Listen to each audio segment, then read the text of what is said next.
А сега ќе продолжиме со нашата тема за Христовата човечка природа. Мијата сабота вечер зборував за самата човечка природа, од што е составена, и цитиравме некои библиски и текстови од Елена Вајд, кои што ја објаснуваат вишата и нижата природа. Бидејќи имам искуство според кое овие теми се доста шкакливи за многу верници и многу тешко може да ги разберат, бидејќи се чини дека кога се дискутира на овие теми, особено кога се допираме до Христа, неговата човечност, изгледа како да одиме по тенок мраз. И јас некако, не сакајќи да оставам погрешен впечаток, решив да ја преслушам целата проповед од мијатата сабота вечер. Значи, таа проповед ја насловив Homo sapiens, иако тоа не го споменав овде. Отпосле ми текна тој наслов. И, фала на Бога, се израдував што не кажав ништо погрешно кога си ја преслушував. Значи, бев јасен дека Христос немал похоти, тоа беше кажено од ова место, и така е и снимено. Значи, немал похоти, што значи грешни телесни желби. Меѓутоа, јас поставив реторички прашања, откако ги читавме цитатите за Христовата, за човечката природа воопшто, нижата и вишата природа. Вишата природа се состоеше од совеста, умот и волјата, нижата природа од апетити, односно желби и страсти. И тоа постоело така и во природата на Адам пред да сгреши, кога бил создаден. И поставив само реторички прашања. Дали Христос имал апетити и страсти? При што не кажав ништо. Дали имал или немал. И сега јас би сакал да тука обрнам внимание на некои опасни, но брзоплети заклучаци. Особено кога сакаме да одговориме на ова прашање. Значи, затоа чувствувам потреба дека треба да се продолжи со оваа тема, бидејќи искуството покажува дека мнозина, вклучувајќи и теолози, едноставно имаат проблем со разбирањето на овие работи. И сега, јас би сакал на самиот почеток да ви предочам еден конкретен проблем што се случи дискутирајќи на оваа тема. Со разни браќа и сестри на интернет, например. Јас го споменав, некаде пред нова година беше актуелна таа дискусија исто така, ноември и декември месец. Оно што го говоревме пред 2 саботи за Христовите браќа, Евреите 2 глава. Така и Христовите браќа се посветени луѓе, новородени луѓе, луѓе што ги имаат Светиот Дух. И луѓе кои што ги имаат Христовиот ум, иако ги имаат истото тело, кое што и тој го имал од Витлеем до крстот. И реагира веднаш една сестра, која што е доста активна така, и се занимава и со пишување на книги, и вели, меѓутоа не може Исус да бил на иста почетна, од иста почетна положба со нас. Јас не реков дека Исус бил на иста почетна положба како и ние. Напротив, мејата сабота споменав дека сите ние имаме грешно наследство, грешно минато. И најголемиот светец на оваа земја е човек што имал грешно минато. Тоа Исус го немал. Затоа, за нас, посветувањето е процес кој што почнува од некаде и представува еден вид раст. Во тој процес, постепено човек се очистува од разни работи кои што не му се веднаш јасни на самиот почеток. Можно е Светиот Дух да открие работи во вашата совест и во вашиот живот за кои што допрва треба да се покаете. Меѓутоа, со Христа тоа не било случај. Затоа и го споредив со бескрсен леп. Не се работи за тоа каква била почетната Христова положба. Христовата почетна положба морала да биде совршена, бидејќи тој бил безгрешен Божи син. Бидејќи тој го имал Светиот Дух по природа, а не како ние по посинување, како што вели апостол Павле.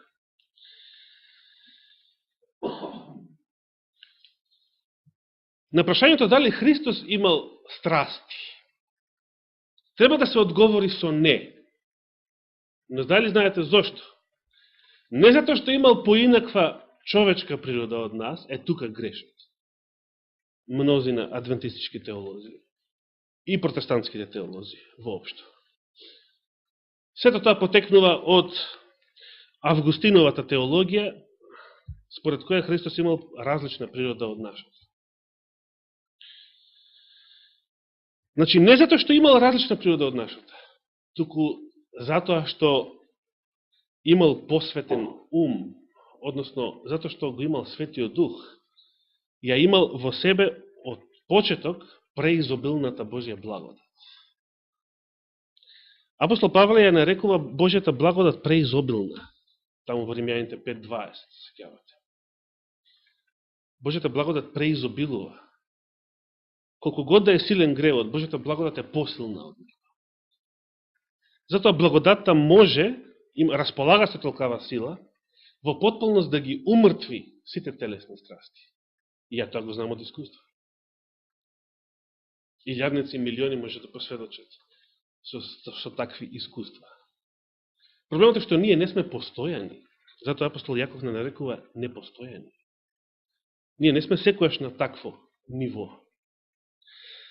Често пати паѓаме, се враќаме повторно во нашите земски грижи, во нашата лична психопатологија, бидејќи апостол Павле телесни човек го нарекува душевен човек, односно психички човек, во 1 Коринтијаните 2 глава. Ние не сме постојани, може да доживееме најубави искуства со Господа, но не остануваме таму. Утре, задутре, нов ден и не може да се живе од стара слава. Треба нови искуства со Господа, ново предавање. Секој нов ден треба да биде нов почеток. Значи, во Библијата можете да најдете многу стихови, например, оние кои што се Христови го распнаа своето тело со желбите и страстите. Ако живеете според телото, ќе умрете. Но ако со Духот Божи ги умртвувате делата телесни, ќе живеете. Значи, тоа е искуство кое што го имаат и луѓе од оваа земја, значи верници, а камоли Исус. Затоа, ние на Исуса не му припишуваме страсти, бидејќи да се рече дека некој има страсти, значи свесно да ги негува. Меѓутоа, ако не ги негува, ако тие му се умртвени од Светиот Дух, тоа не значи дека тој има поинакво тело или поинаква природа. Да се подсетиме, што бил проблемот со човековата природа после падот во грев? Мината сабота кажавме, проблемот бил тој што човекот не можел само со своја сила, само со своја волја да ја контролира нижата природа. Значи, желбите и страстите. Потребна му е благодат, потребна му е надприродна сила, потребна му е Светиот Дух. Во Христовиот случај, значи, тој сега го зема истото тело, нашата грешна човечка природа, нашата падната човечка природа, и кога тој би бил само човек, не би можел да, значи, само човекот да би бил Исус. Не би можел во грешната човечка природа да војува со грев. Меѓутоа, Исус не ни можел да биде само човек, теоретски. Бидејќи е Божиот син од вечноста, Тоа значи дека тој во старт дошол со таа преизобилна благодат, со силата на Светиот Дух во себе. Тој од секојаш го имал оно што го нарекуваме Христов ум. И зашто читавме порано. Значи, денеска, во ова грешно тело, така наречено во Библијата, иако телото не може да греши само по себе, ние можеме да бидеме или грешници, значи, луѓе заробени од страстите, заробени од законот на гревот, или да бидеме победници како Исус, да го имаме неговиот ум, Светиот Дух, Божјата благодат. Не постои трет случај, значи не постои човек без Божјата благодат, без Христовиот ум, кој што само со човечка волја може да ги контролира своите страсти. Тоа не постои. Значи, реалноста е дека човекот не може сам, тој е роб на гревот, и единственото решение е што? Да стане како Синот Божи, да стане Христов брат или сестра. Значи, со Христовиот ум во истото тело, да живее еден комплетно нов, победоносен живот. Трето не постои. Реалноста покажува дека трето не постои. Не може да се живее свет живот без Божјата благодат, без да се распне телото, без да се умртват телата, односно плотта, да се умртви со Светиот Дух.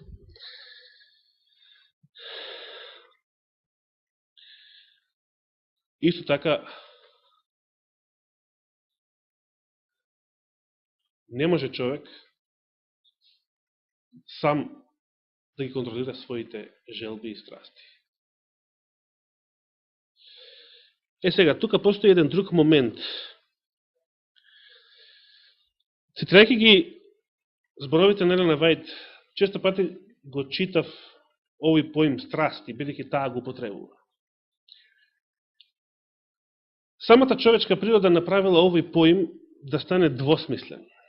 Односно, поимот страст, што подразбирате вие под страст?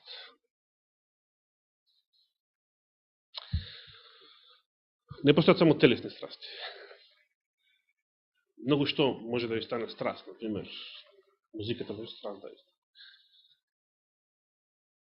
Јас често пати велам некои работи што многу ми се допаѓале порано, пред да поверувам, ги уживав со страст.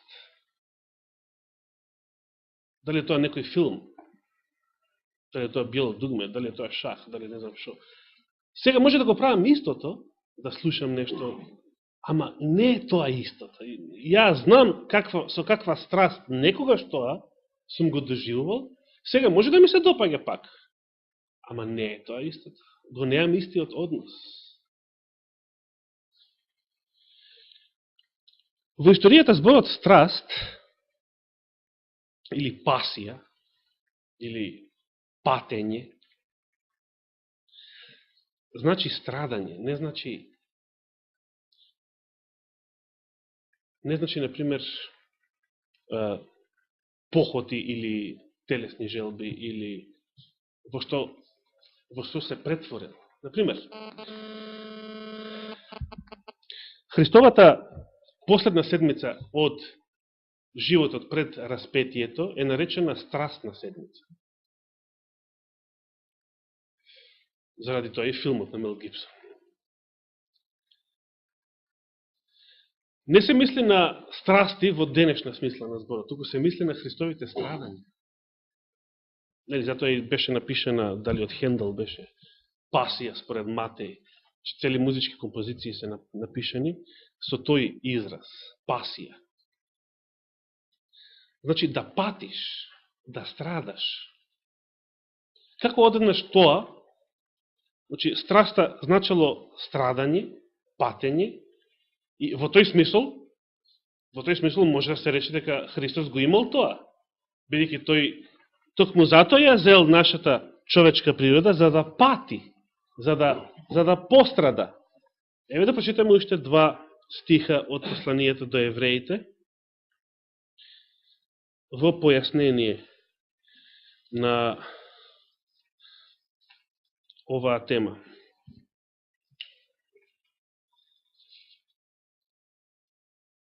Се враќаме во Евреите, втората глава.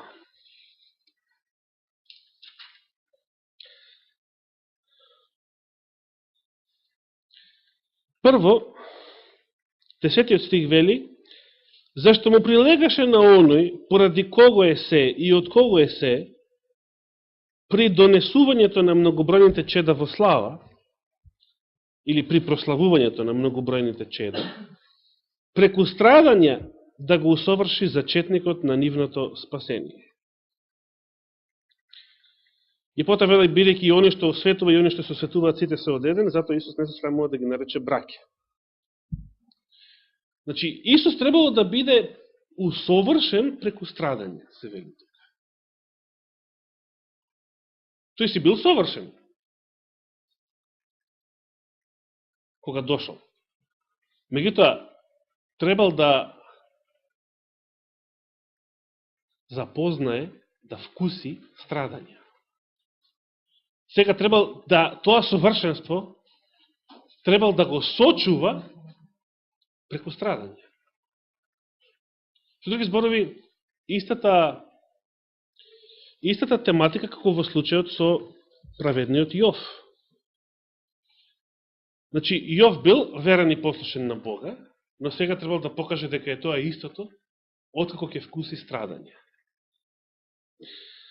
Последниот стих, што не го читавме пред 2 саботи, бидејќи завршивме 17-тиот, дека Христос морал во се да личи на браќата за да биде милостив и верен првосвещеник пред Бога, за да ги очисти гревовите на народот. Тоа тогаш го објаснивме.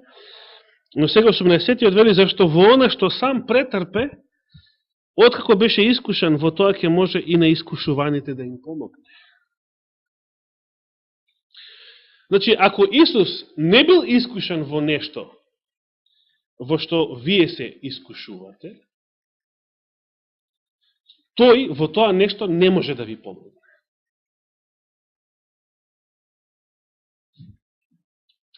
Затоа и 4 глава вели, 15 стих, зашто ние немаме таков првосвещеник што не може да сочувствува во нашите слабости. Зашто Исус може да сочувствува во нашите слабости? Бидејќи тој ги запознал нашите слабости. Или, како што вели една книга, бил допрен со нашите слабости. Според англискиот превод на овој текст. Току таков, кој искусил се како и ние, освен грев. Или, во се беше искушан како и ние, освен грев.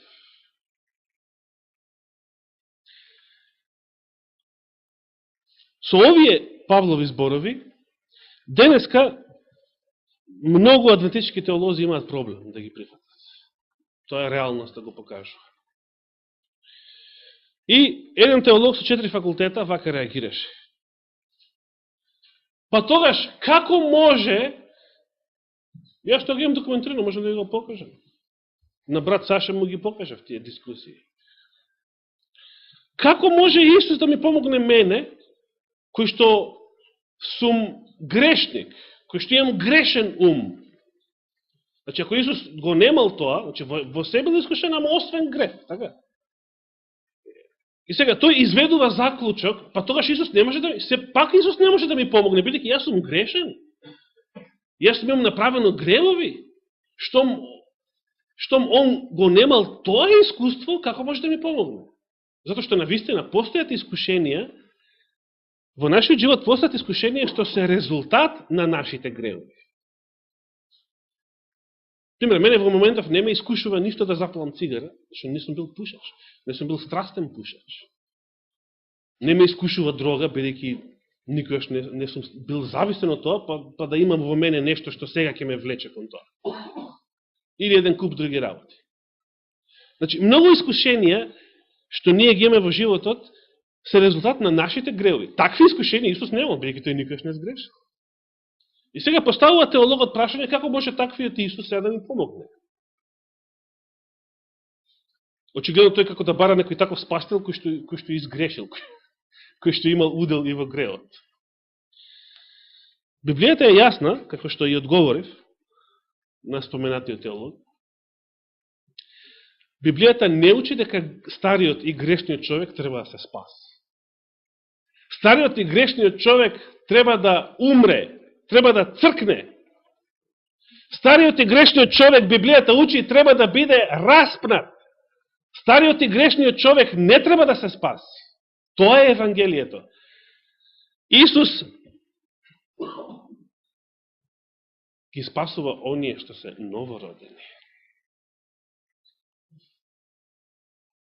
Не стариот и грешниот човек. Тој треба да умре и да биде распнат.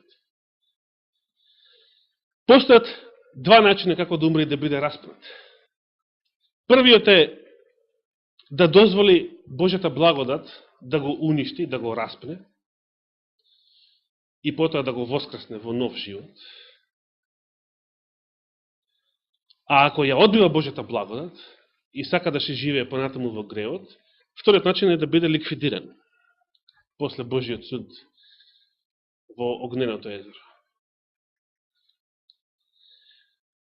Значи, Библијата учи дека стариот и грешниот човек треба да биде распнат, треба да биде погубен, треба да умре, не да се спаси. И Джон Си Вагонер тоа го нагласува исто така. Грешникот не треба да се поправа, туку треба да умре. Меѓутоа, кога ќе умре, ако умре на благодатниот начин, со вера, Господ ќе го воскресне како нов човек, во нов живот. И таквиот може да биде спасен. И треба. Ако пак не сака да умре, ако не сака да падне, Исус вели да падне, да се раздроби на карпата. Тоа што ќе се случи? Карпата која ќе дојде, ќе падне врз него и ќе го здроби. Како и да е, мора да умреме. Но потребно е да умреме за гревот, отколку во гревот. Значи, потребно е да умреме за да воскреснеме, како што и Исус умре и воскресне. Тоа старо и грешно тело, тоа месо и крв за кој што зборувавме, требаше да биде погубено, за да воскресне сега новиот човек. И со неговото воскресение, навистина, да се постави еден нов почеток за целиот човечки род. Една нова супериорна благодат, милост. И се разбира дека е тоа така, Исус го покажал со тоа што после воскресението тој има друго тело. Тој веќе има друга човечка природа. Дали ние треба уште сега да имаме некое ново тело, за да бидеме Христови браќа? Не. Не е потребно. Не е потребно. Господ сака да го имаме Христовиот ум, да имаме неговата благодат, да го имаме неговиот дух, за да ги победиме искушенијата. Тоа е многу интересно. Ако забележите и во Стариот Завет, Господ секојаш така постапува со својот народ. Кога има опасност, тој не го зема својот народ за рака и да го крие од опасноста. Туку го му вели искочи надвор, соочи се. Како што имавме онаа лектира, за прво деление ли беше онаа лектира, со Орхан и Русокосио. Значи, кога ќе дојде проблем, опасност, криза, искушение, предизвик, Господ вели излези и соочи се. Како Давид, излези против Голијат.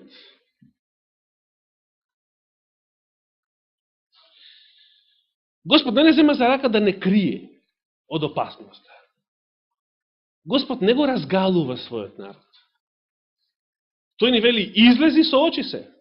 Царот Јосафат се соочил со голема опсада, голема непријателска војска. Господ вели, излези, соочи се. Господ сака да излеземе, да се соочиме со опасноста, ама со негова сила. Значи, тој дава средства како да го победиме искушението, а не да се криеме да го избегнеме искушението. Тоа е науката на Библијата од прва до последна страница. Дека треба да се биде победник, а не оној што ескивирал. Треба да се соочиш, но тие одат во монастири за да се соочат со проблеми, меѓутоа не треба проблемите да ги бараш таму. Проблемите се доаѓаат и тука. Проблемите доаѓаат и тука.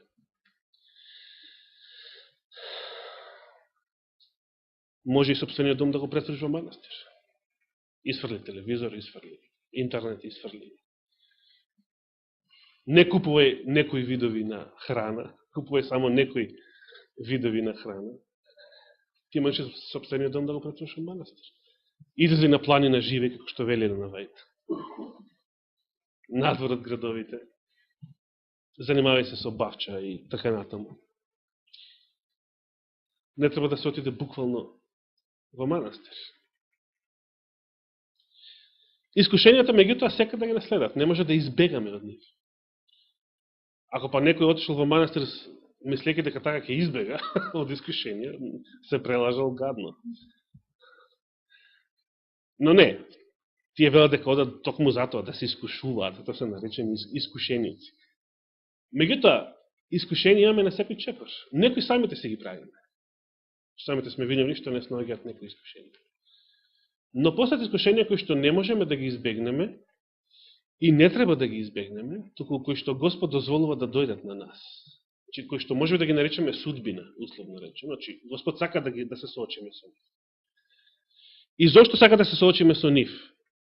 Затоа што Господ сака да бидеме победници, да го победиме искушението. Кога ќе победиме некој искушение, тогаш ние го поправаме, ја поправаме онаа особина на карактерот што пред тоа ни била слабост. Ако не сме биле искушени, ако не сме поминали низ таа борба, нема да се поправиме, нема да бидеме усовршени. Самиот Исус требаше да биде усовршен, како што прочитавме, преку страдање, значи преку искушение. Тоа е природен закон. Значи, Господ не создал роботи за да надвор од нашата слободна волја врши корекции и поправки во нашиот карактер, туку дозволува искушенија за да се соочиме со нив. Тоа е единствениот начин.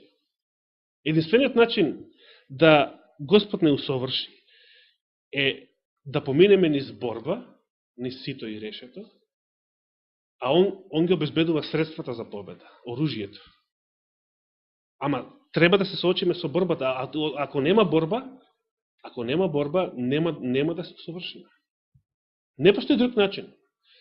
Луѓето може да се лажат дека Господ можеби надприродно може да интервенира, да не коригира некој. Не постои така. Господ не создал роботи, создал луѓе со слободна волја. И во никого од нас тој нема да чепка без нашата слободна волја. Тоа е факт, тоа е реалност. И Библијата тоа го проповеда. Како што реков, од прва до последна страница. Затоа сите ние кои што сме многу слаби, никакви. Дали Давид бил силен кога искочил пред Голијат? Не, бил слаб.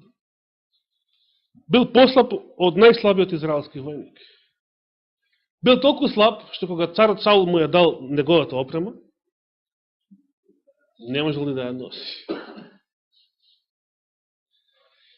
Значи, ние сме слаби, ние сме грешни, ние сме никакви.